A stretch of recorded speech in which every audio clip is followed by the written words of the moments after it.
This was originally going to be a video about Chica, but after the newest teaser trailer about the Mimic, this is gonna be a slightly different video about Chica. I think I know who the Mimic is, and they've been hiding in front of us, mimicking, taunting, and fooling us the entire time. Let's do some sleuthing.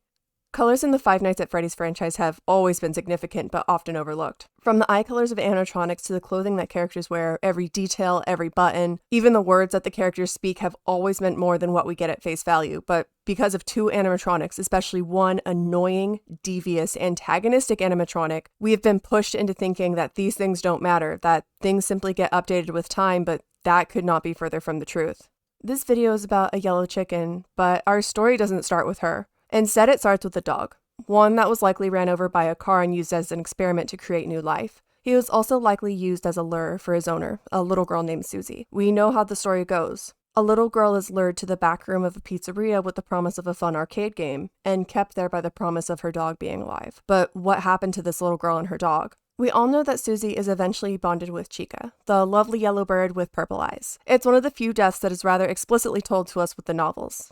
And her dog? Well, we can't say for certain, but let's look deeper. Many people have theorized that perhaps Mr. Cupcake is her dog, or even Mangle. If we look at what stops Mangle from killing us, it's the flashing of lights. Strange considering how the dog likely died to a car hitting it. A hint we can gather from the Fruity Maze game when car alarms start going off in the last playthrough of the game. Perhaps this dog remembers its last moments, and the fear it had as a pair of headlights came straight for it. I think Susie's dog being inside of Mangle could help explain some of the more unusual things about Mangle as well. Mangle doesn't speak unless it's Ultimate Custom Night, and when they do speak in the game, it's multiple voices speaking at once, a male and a female. It seems that Mangle has not one, but two spirits inside of it, and this seems to help explain the use of multiple pronouns and plural pronouns all in the same paragraph about the animatronic, like in Scott's post. I think we can assume that the dog would be the more submissive head of the animatronic, thus becoming the yellow eyes, but what about the other pair that is missing in almost all of the depictions of Mangle that we have? Well, if we look at Mangle in Mangle's Quest, a minigame from FNAF 3, we can see that Mangle actually has both sets of eyes.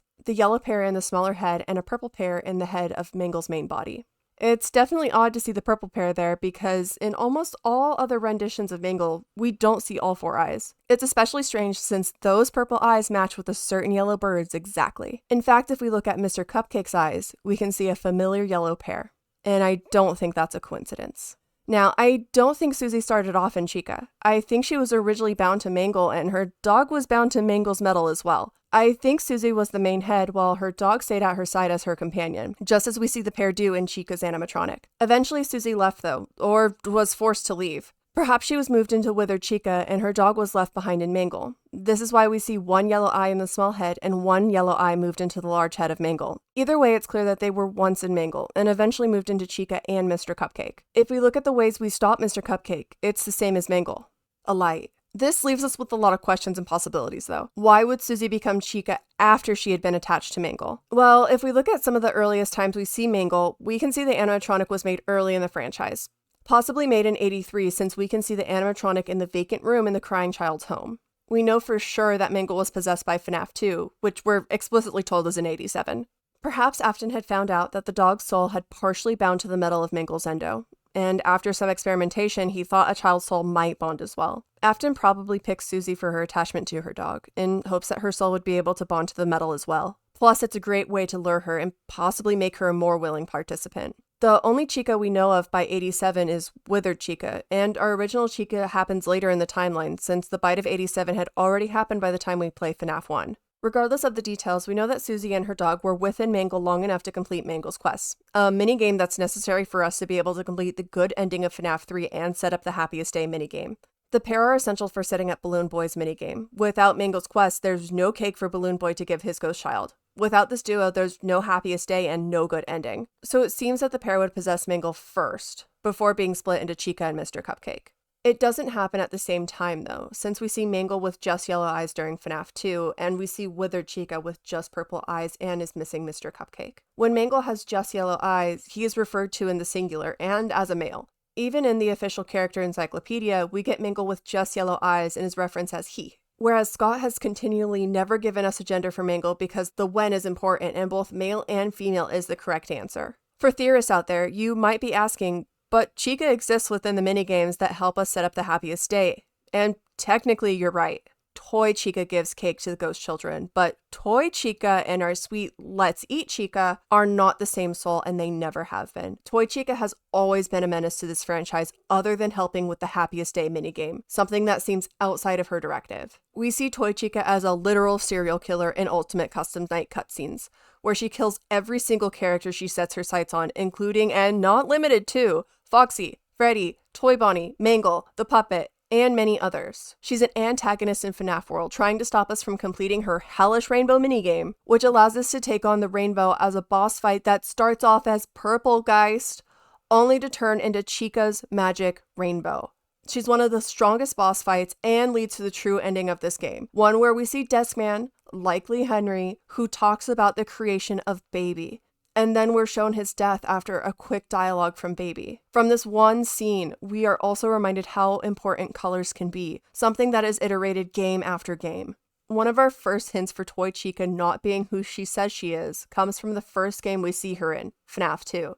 A game where she's a creepy beakless chicken who crawls through vents to murder us. The first hint at her being an imposter is the different eye colors. We know that souls influence the color of the animatronics' eyes, but no one seems to ever point out the difference in the animatronics. Chica and Toy Chica are not the same soul, and neither are Bonnie and Toy Bonnie. The souls of FNAF 1 are only partially in FNAF 2, or perhaps they aren't even dead yet. The other thing we need to note from FNAF 2 are the paper plate pals. One with a creepy-eyed Freddy, a crying Bonnie, and one that looks just like Toy Chica.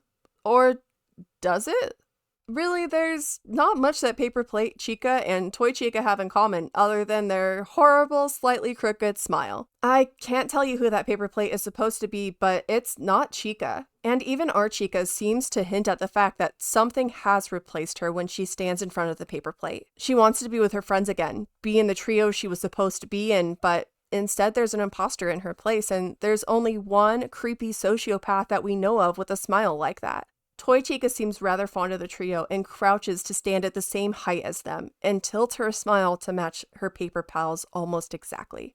It's clear that something has happened with Toy Chica's animatronic, perhaps some kind of rebuild where once she had a red button nose. It's hard to say, but the paper plate that seems to represent her is nothing like her current form, or really any other animatronic that we've seen, until recently. The form that we're shown on the paper plate certainly seems more human, perhaps even gesture-like. Is it possible that she's something from Circus Baby's Pizza World? I think it's even possible that she's the animatronic that came from Baby's old pizzeria, one that she doesn't think was ever used, at least not the way it was meant to be used. Finally, let's look back at the trailer about the Mimic. Perhaps I shouldn't say that Toy Chica is an imposter. Instead, I should call her a mimic of Chica, a look-alike in physicality only. Toy Chica and the Mimic may not look alike, but you know who the Mimic does look a lot like? The very paper plate pal that the franchise has left untouched for years. The red nose, eyelashes, and massive smile. It's the only image that even slightly matches the Mimic we see in the trailer, and I think it all connects back to Toy Chica, the true Mimic. I will bet you an entire bag of chips that the Mimic in this game has an orange top and blue bottoms of some kind, and possibly have buttons as well. We'll just have to wait and see. I wish I could tell you more specifics, but there's still so much I don't understand. I mainly just wanted to reiterate that we can track souls through the eye colors of the animatronics, and that colors are so incredibly important in this franchise, especially the combining of colors. I think it may hint at the combining of souls, like with Cassie. She contains the colors of 4 of our main characters though. Charlie, Golden Freddy, Chica, and I think the red is for Bonnie. I think she holds the lost souls of many of our main crew, almost like she is the put back together version that we've been promised for so many years. Balloon Boy is another who combines colors, but over time, we can see him with just red and blue, and eventually he gains purple and yellow. And I don't think that this is a coincidence. Perhaps they're just colors to memorialize the lost, but I think it's much more than that. That's the end of the video. I'm so excited to learn more about the Mimic and figure out where it came from, and the fact that we're probably going to be in 1979 has me so excited. I'm excited to see the world before Crying Child's death, and possibly even before any brick and mortar locations. Let me know what you guys think below, and I'll have a new video out eventually. There's still so much I want to share. Like, subscribe, and I'll see you guys next time. Bye.